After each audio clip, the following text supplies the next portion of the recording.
생명호흡을 연장시키시고 우리를 존전에 불러주셔서 큰 은혜 주실 주님을 찬양합니다. 우리 그런 기대를 가지고 오늘 마가복음 10장 말씀 함께 나누도록 하겠습니다. 부자 청년에 대한 말씀이죠. 굉장히 우리에게 익숙해 있는, 잘 알려져 있는 말씀입니다. 이 부자 청년이 이제 고민하게 되는 모습, 이거를 신학자들이 뽑은 가장 슬픈 장면 중에 하나다, 이렇게 주석에 이제 기록되어 있습니다. 참 주님께서 사랑하시지 않습니까? 이 부자 청년과 대화를 하면서 사랑하시는데 그 주님의 사랑을 외면하고 떠나가는 그 모습, 이제 그렇게 살다 그렇게 죽는데 참 비극적이고 안타깝고, 그래서 신학자들이 가장 슬픈 신약에서 장면 중에 하나로 꼽아놨는데, 잘못하면 우리도 이럴 수 있으니 이 모습을 보고 다시 한번 경각심을 갖고 예수 그리스도께 더욱 집중하는 오늘 되시기를 축복합니다. 같이 한번 말씀을 상고하도록 하겠습니다. 이 말씀은 제가 어제 미리 예고를 했습니다. 그래서 내일 부자 청년에 대한 얘기는 어제 얘기예요. 오늘 말씀과 연관이 돼 있다. 그러니까 어제 나눴던 말씀이 뭡니까? 어린아이 같지 않고는 천국에 들어갈 수 없다. 어린아이 같이 받들어야 하나님 나라에 들어갈 수 있다. 근데 제가 그건 신분과 자격에 대한 말씀이 아니고 그 천국을 누리는 사람에 대한 말씀이라고 제가 어제 정리를 해드렸습니다. 그래서 이 어린아이 같은 사람이 어떤 사람일까? 전적인 의존, 절대적 의존이라고. 절대적 의존, 이게 절대적 신뢰죠. 절대적 신뢰, 그리고 이제 절대적 순종. 이런 부분에 대해서 의존되어 있는, 이게 굉장히 절대 의존은 상호 의존하고는 다릅니다. 부부는 상호 의존하잖아요. 근데 아이들은 절대 의존하잖아요. 우리가 이제 아이 같은 거죠. 주님께 절대적으로 이제 의존하면서 이제 그 길을 살아가야 된다. 그런 믿음으로 나아가야 된다. 그래서 그 시편 말씀도 같이 나눴지 않습니까? 어머니 품에 있는 아이 같이 내 영혼이 젖된 아이와 같도다. 그러니까 그 어르신이거든요. 그분이 시를 지은 분이. 근데 내 영혼이 젖된 아이와 같도다. 어미 품에 안긴 절대 의존이죠. 그래서 그를 주님을 바라보는 이제 그런 마음이, 이제 깨끗한 마음이죠. 다른 것이 끼어들지 않은 그분만을 바라보면 이게 쉽지가 않습니다. 쉽지가 않아요. 참 살다 보면 여러 가지 이제 오염들이 끼고 녹이 슬고 이것저것 세상 살아가면서 터득된 오만 가지 세속의 그런 거 찌꺼기들이 영혼 안에 끼고, 그러면서 우리가 이제 주님을 주의 영으로 우리에게 비춰주신 그 모습 그대로 보는 게 아니고 일그러진 채 주님을 보는 경우가 너무 많습니다. 내가 깨끗한 것 같아도 그건 네 생각이고 그건 네 생각이고 너무너무 지저분하죠.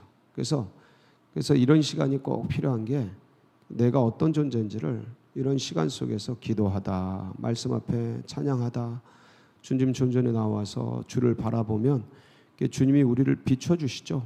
조명의 은혜입니다. 은사라 그러는데 비춰주셔서 내 속이 어떤지, 내 깊은 곳에 숨은 동기가 뭔지, 그 밑바닥에 있는 해저 밑바닥에 뒹굴고 있는 돌덩이 같은 수많은 더러운 죄성들이, 죄악들이 내 이 영혼의 심연에 수없이 뒹구는 것들을 주님이 비춰주십니다. 그거는 제정신으로 안 보이고요, 우리의 인지, 이성으로 보이지 않는 겁니다. 그건 무의식에 있는 거예요. 이성에 잡히지 않는 거죠. 근데 그거를 성령은 다 아시니까, 의식이든 표면의식이든 무의식이든 성령은 다 아시니까 그걸 쫙 어느 때 필요할 때마다 보여주십니다. 내가 잘나서, 내가 오만가고 우월하고 그래서 뭔가 좀 목이 뻣뻣해지고, 근데 그런 걸 모릅니다. 사람이 본인이 그런 걸. 저도 똑같고 여러분도 똑같아요. 그래서 날마다 깨어서 근신해야 될 이유이죠. 두렵고 떨림으로 구원을 이루어 가야 될 그런 지점입니다. 그렇게 뻣뻣해져 있는 나를 어느 순간마다 주님 앞에 엎드릴 때 보여주십니다. 그래서 그 밑에 뭐가 있는지 네가 깨끗하다고 하는데 욥이 그걸 본 거예요. 욥은 그런 새 친구가 말하는 그런 죄를 지은 바가 없거든요. 그래서 그런 고난을 당할 만한 죄를 지은 바가 없는데, 그래서 의인이었는데 이해가 안 됐는데, 근데 나중에 존재 자체가 죄덩어리구나. 이제 그거를 하나님 앞에 귀로만 듣다가 이제 눈으로 보게 되는 신앙. 그게 뭐냐면 죄를 본 거죠. 회개하잖아요. 주님 앞에 회개합니다. 그런 나인 존재인 것을 자꾸 깨달아 아는 것, 이게 신앙이에요. 이게 신앙입니다. 이게 믿음이에요. 주님을 더 알아가는 거죠. 그거는 내 죄를 더 알아가는 거랑 똑같습니다. 죄인 중에 괴수, 이게 퉁치고 지나갈 만한 게 아니에요. 도매금으로 넘어갈 만한 게 아니에요. 나란 존재가 그래서 밑바닥에 있는 것들을 이제 드러내고 보여야 되는데, 근데 이게 이런 것들을 끌어안고 살아가고 있는 우리인데, 그걸 이렇게 비춰주실 때가 있는데 오늘 같은 날입니다. 주님을 만날 때. 근데 이거를 이제 거부하고 돌이키는 이제 청년의 모습을 보니까 참 슬프디 슬픈데, 우리는 그러지 말아야겠다. 오늘도 주님께서 정말 여러분 우리에게 은혜를 주시고 또 우리 존재가 어떤 존재인지를 보여주실 때 주님 감사합니다 하고 아멘하고 받고 회개하고 돌이키고 주님께 한 걸음 더 영적인 지경이 확장되는 복된 날이 되시길 축복합니다. 그래서 이 부자 청년이 어린아이는 깨끗하고 의존돼 있고 아무것도 다른 게 필요 없는데 뭔가를 가지고 있는 거죠. 가지고 있는 것. 그래서 이 부분에 있어서 이 청년이 그러한 것을 가지고 있어서, 그러니까 하나님 외에 다른 것을 가지고 있으니까 이게 늘 갈등이죠. 내적 고민입니다. 왜냐하면 인간은 내 안에 그걸 두고 내가 뭐를 의지할지 이제 왔다 갔다 하는 거죠. 내가 뭐를 의지할지를 왔다 갔다 하는 겁니다. 그러니까 절대 의존돼 있지 않으면 항상 갈등이 일어나죠. 그러니까 그러니까 두 배우자를 두고 있는 거랑 똑같아요. 한 존재가 두 여인을, 한 여인이 두 남자를 두고 있는 거랑 똑같아요. 이때 누구에게 마음을 줄까? 맨날 갈등이죠. 맨날 갈등이죠. 세상과 하나님 맨날 갈등이죠. 만몬과 하나님 맨날 갈등이죠.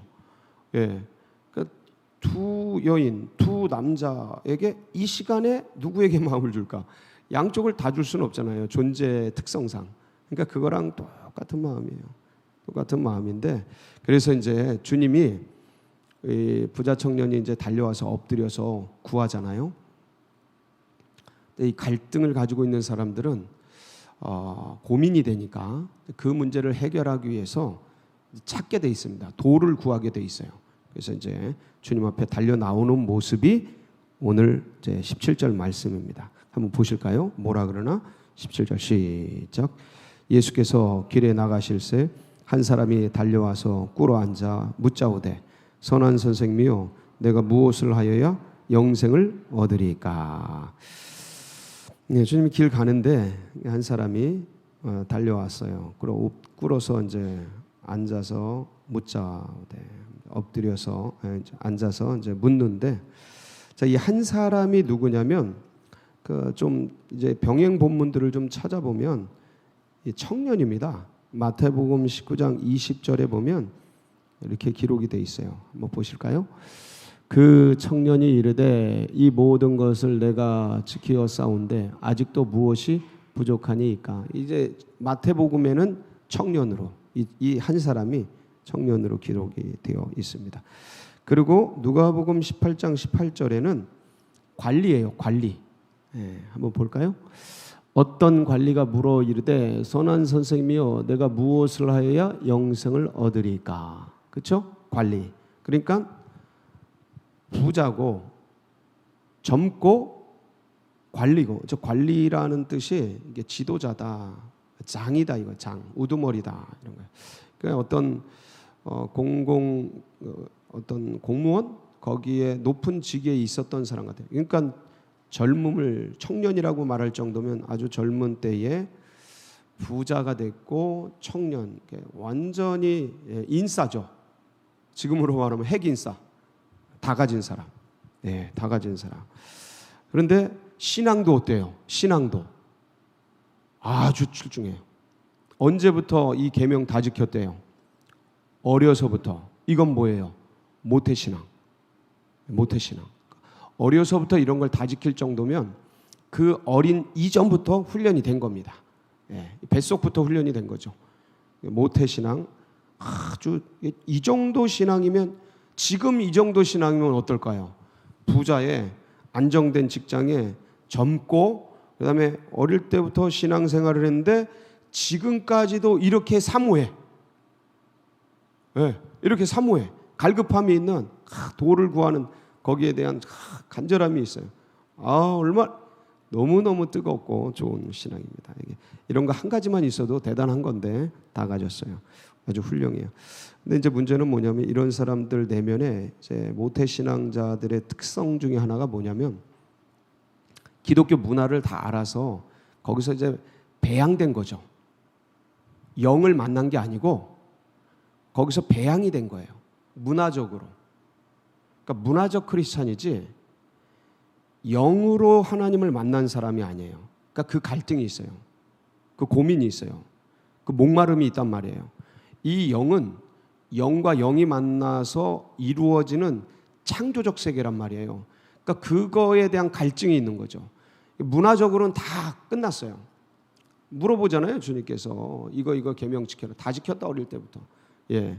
그러니까 이제 그거에 있어서는 하자가 없는데, 그 목마른 부분을 채우기 위해서 주님께 묻는 겁니다.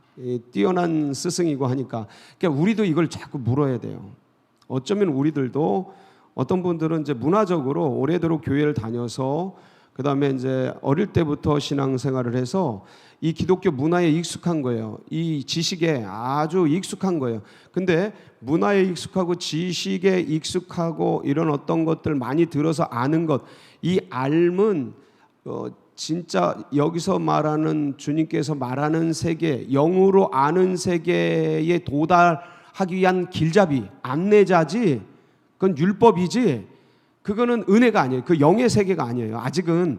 그러니까 잘못된 건 아닌데 거기까지가 아니다. 거기까지가 아니다. 그러니까 영으로 주님을 만나야 된다. 이거.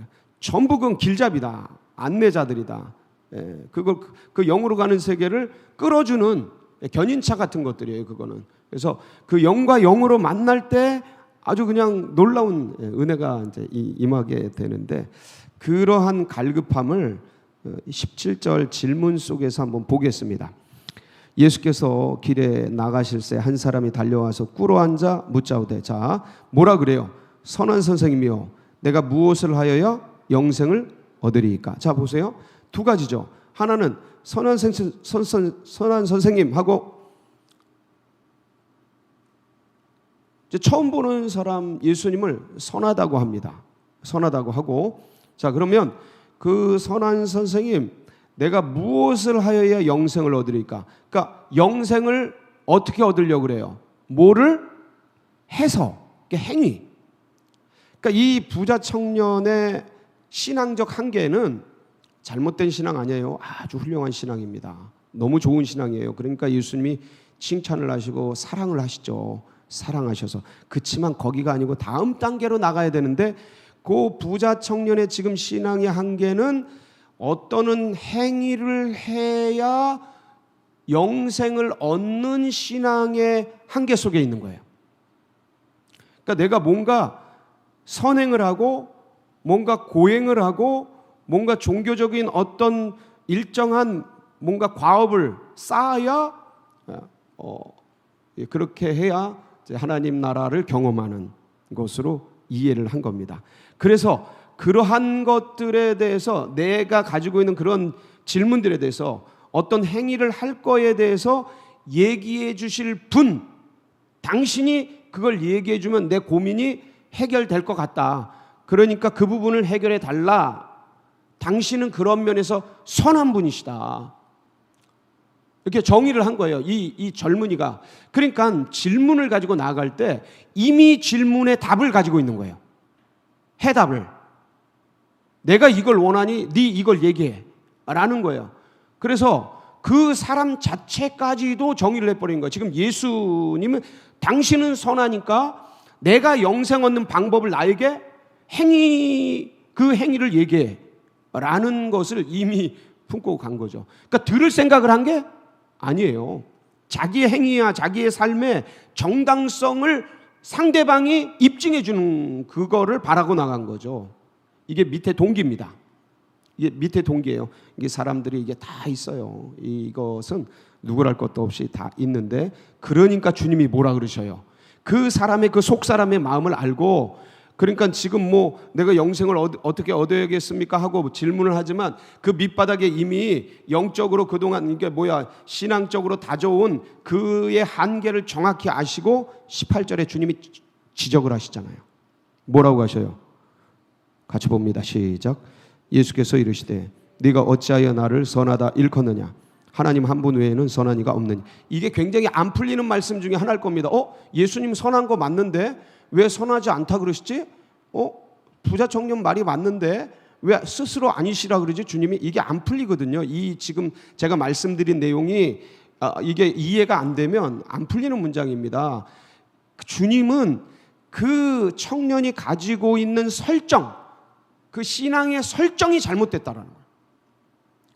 선은 그 어떤 행위를 중심으로 그렇게 만들어지는 게 아니다. 선은 누구를 만나야 된다? 예수님을 만나야 된다는 거예요. 그러니까 이때 당시에는 하나님을 만나야 되는 거죠. 하나님이 선이시다. 어떤 사람이나 스승이나 어떤 그런 사람들이 얘기해주는 행위나 일들이나 그런 것들이 선이 될 수 없다. 진짜 선은 네가 하나님 만나야 된다. 행위로 이루어지는 게 아니다. 그러면서 하나님 한 분 외에는 선한 이가 없다. 그 청년이 가지고 있는 신앙 전제를 깨뜨리는 거예요.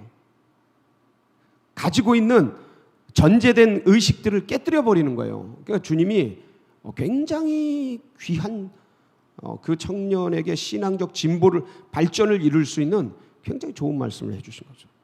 우리들도 다 그런 게 있거든요. 나는 여기까지 이렇게 왔고, 나는 선대에 이렇게 체계가 이루어졌고, 나는 앞서서 다른 스승에게 이런 거를 많이 배웠고, 그러니까 이거에 대해서 내가 정의하는, 상대방을 정의하는 그런 것들을 나는 입증받을 수 있어. 당신이 나를 입증해줘. 내가 얼마나 뛰어난 존재인지, 내가 지금 가말리엘 문화에서 배운 이 실력이 얼마나 탁월한지, 당신이 스승이지, 당신이 선하지, 나를 입증해줘 라고 얘기하는 그런 것들이 우리 안에도 굉장히 많이 있습니다. 근데 이제 주님은 그걸 깨버리는 거예요. 그 전제된 거를 깨버리면서 두 가지 말씀을 하셔요. 하나는 계명 얘기합니다. 그래서 5계명부터 10계명 쭉 얘기를 하죠. 약간씩 간결하게 단축을 해서, 압축을 해서 이런 계명을 지켜라. 여러분, 하나님 나라에 이르기 위해서는 주님이 계명을 얘기하시네. 계명이 필요 없는 거 아닌가? 그렇지 않습니다.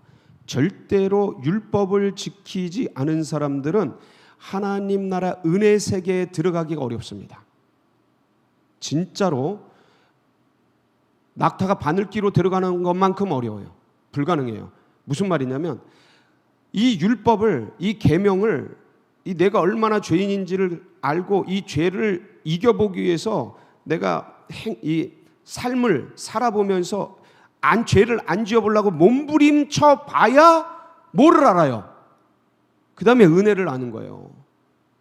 내가 얼마나 더러운 죄인인지 이걸 아는 거예요. 그래서 그 다음 단계인 은혜 세계로 나가는 거죠. 그러니까 이게 지금 주님께서 이런 행위를 했냐, 이런 행위를 했냐 하고 물으시는 거예요. 그 행위를 한 사람들은, 잘한 사람들은 그 행위를 기반으로 내가 선하다고 생각하고 있어요.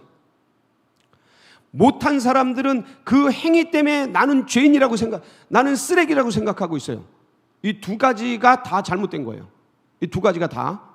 그러니까 행위를 잘했기 때문에 의라고 생각하는 것도 오만이고, 행위를 잘못했기 때문에 죄라고 생각하는 것도 열등이고 그렇습니다.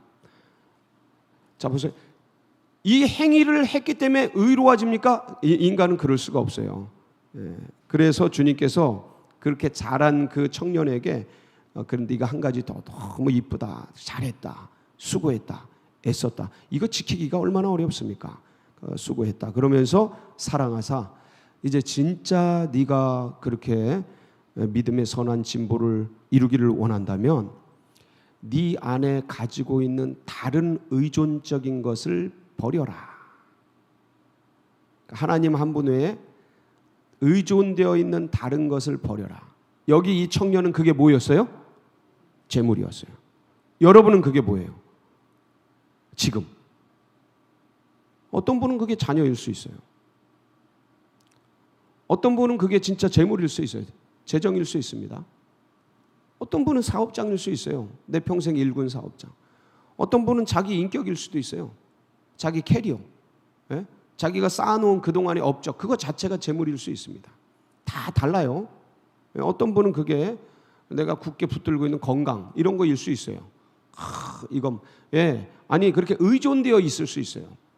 그게 어떤 건지는 다 다를 수 있습니다. 그런데 상황마다, 환경마다 다르기 때문에 그거를 내려놔야 된다는, 그거를 내려놔야 이거를 손에 있는 걸 꽉 쥐고 있으면 다른 걸 못 받는 거예요. 아이가 그 100원짜리를 꽉 쥐고 있는 거예요. 지금 1000원짜리, 10,000원짜리를 주려고 하는데 잡을 게 없는 거죠. 그걸 내려놔야 된다. 그게 재물이었어요, 이 청년은. 그것을 붙들고 있는 한 선한 세계로 나아가지를 못해요.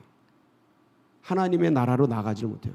왜냐하면 거기에 더 의존되어 있기 때문에 다른 게 못 들어와요. 다른 게 필요가 없어요. 왜냐하면 그게 하나님 역할을 하고 있기 때문에. 그게 하나님의, 그러니까 그걸 놓으라는 거죠. 근데 안 놓쳐, 사람들이. 청년이 그냥 떠나가게 되죠. 그래서 주님이 뭐라 그러셔요? 재물이 있는 자는 하나님 나라에 들어가기가 심히 어렵도다. 이 재물은 돈만을 얘기하는 게 아니에요. 이게 권력이기도 하고, 여러분, 이게 이 사람이 그러니까 이 사람은요, 믿음의 신앙, 교회 안에 있는 사람입니다. 그거 헷갈리시면 안 돼요. 그거 혼란해서는 안 돼요. 하나님 나라라는 건요, 이게 내가 누리는 거예요, 그걸. 이 친구가 지금 고민하잖아요. 갈등하잖아요. 신앙인 중에 이런 친구들이 얼마나 많은지 몰라요. 모태로부터 신앙을 하고 있는데 이런 애들이 얼마나 많은지 몰라요. 분명히 나는 믿어왔는데 믿는 평안이 없는 거예요. 믿는 기쁨이 없는 거예요. 왜 그런가? 다 지켜왔어. 남보다 착해. 세상 사람보다 착해요. 아주 순수하고 깨끗해. 근데 이 평안이 없어요. 이 위로가 없어요. 이 기쁨이 없어요. 이 하나님 나라가 그 안에 없는 거예요. 왜 그럴까? 문화적 크리스찬이라 그래요. 배양된 거죠. 길러진 거죠. 그러니까 그 따뜻한 울타리 안에서 자라난 거지 본인이 하나님 만난 게 아니에요. 본인이 영적 세계를 만난 게 아니에요. 이런 재물이라고 표현되어 있는 그런 배양된 따뜻한 부모님의 어떤 것 속에서 자라난 거예요. 이거 굉장히 좋은 겁니다. 부모님의 유산은 너무 좋은 건데 거기 머물러 있으면 이 고민에 벗어날 수 없어요. 여러분, 모태신앙자들이 이 고민 다 합니다. 그러니까 이분이 교회 밖에 있는 사람이 아니다, 종교 밖에 있는 사람이 아니다라는 걸 꼭 이해하고, 하나님 나라에 들어갈 수 없느니라는 뭐냐면 주님이 주시는 그 영적 평안을 누릴 수가 없는 거예요. 아무것도 없어도 기쁘고 즐겁고 확신 있고, 내가 아무리 못생기고 아무리 키가 작고 아무리 가난하고 헐벗어도 주님이 주시는 은혜 속에서 그것으로 만족할 만한 그 영적인 유산이 없는 거예요. 그러니까 가족이 물려주는 이런 영적 유산 말고 하나님이 주시는 그 영적인 은혜, 평안, 이게 누려야 진짜지 않습니까? 우리가 믿음의 신앙의 길을 걸어가는데, 이게 최종 본산 아니에요. 마지막에는 교회도 두고 가고, 마지막을 서보니까 이런 것, 그러니까 나에게 개인적으로 이런 게 다 아무 도움이 안 돼요. 마지막에는 여러분 우리 선배들을 보세요. 아프셔서 그냥 혼자 던져져 있어요. 이건 제가 오랫동안 봐온 거예요. 그냥 혼자 믿음 평생 모태로부터 신앙에서 하나님 만나고 은혜 속에 있는데, 근데 혼자 던져져 있어요. 그냥 외로이 방 한쪽에. 어떤 교회도 같이 가지 못해요. 어떤 옆에 믿음의 신앙의 좋은 목사님도 전도사님도 가까이 있는 사람도 심지어는 부부도 거기를 못 가요. 못 간다니까. 그냥 홀로 가는 거예요. 그러니까 그게 뭘까 그러면 마지막에 남는 게 진짜 뭘까? 이 교회는 그 하나님을 영으로 만나라고 안내해주는 센터예요. 도와주는, 교육해주는 학교예요. 예? 그런 거를 이렇게 가이드해주는 그런 곳이에요. 그래서 많은 사람들이 와서 이런 거를 함께 할 수 있도록 도와주는 곳이란 말이에요. 그러니까 궁극적으로 그분을 만나야 되는데 못 만나고 가는 거예요. 그러니까 일평생 이 기회가 다시 올까 모르겠어요. 제가 수련회 하면서 아이들에게 맨날 이 성령 세례에 대해서 얘기하면서 이번이 기회다. 다 믿는 애들이에요. 대부분 수련회 오는 애들은 전부 모태신앙 애들입니다. 대부분 80% 이상. 그러니까 전부 믿는 애들이에요. 근데 애들이 아무런 확신이 없어요. 있는 애들도 있죠. 근데 보면 알잖아요. 보면 알잖아. 확신이 없어요. 그럼 애들의 특성이 아니에요. 그렇지 않아요. 그렇지 않아요. 진짜 만난 애들은 달라요. 그러니까 이런 애들이 전부 누굴 만나야 돼요? 성령을 만나야 되는 거예요. 지금 그 얘기 하시는 거예요. 왜 너 선하다 하느냐? 하나님을 만나야 선해지는 거예요. 내가 어떤 행위를 알려주고 그런 행위를 알려주는 사람이 선한 게 아니라는 거예요. 예, 그래서 이 청년이 결국은 만나지 못하고 떠나는데, 사랑하는 성도 여러분, 우리도 동일하게 다시 한번 이 시간 내가 주님만을 의지하고 있는가? 어린 아이처럼, 아니면 부자 청년처럼 내 속에 혹시 또 다른 걸 이렇게 딱 뒤에 이렇게 두고 있는 건 아닌가? 아무도 못 본다고 못 보는 게 아니잖아요. 주님은 다 알고 계시잖아요. 그래서 그런 것들을 주님 앞에 정직하게 내려놓고 깨끗하게 포기하고. 그러니까 포기하면 뭐가 좋을까요? 100원짜리 포기하면 뭐가 좋을까요? 1,000원짜리 주셔요. 10,000원짜리 주셔요. 100만원짜리, 1,000만원짜리 주셔요. 아멘이십니까? 주님이 굉장하신 분입니다. 그거를 신뢰하시면 돼요. 그러니까 아직 그 신뢰가 없으니까 그걸 못 놓는 거예요. 왜냐하면 경험적으로 이 세상엔 이거 필요하고 저거 필요하고 저거 필요하고 이거 필요하고, 내 머릿속에 정치적 계산, 이해적 계산, 경제적 계산, 이게 다 돌아가는 거예요. 이거 놓으면 내가 안 될 것 같고, 이거 놓으면 안 될 것 같고, 지금까지 구축해 놓은 이런 것들이 이렇게 자산들이 있는데 이거 놓으면 안 될 것 같고, 그러니까 그게 굴러가는 거예요.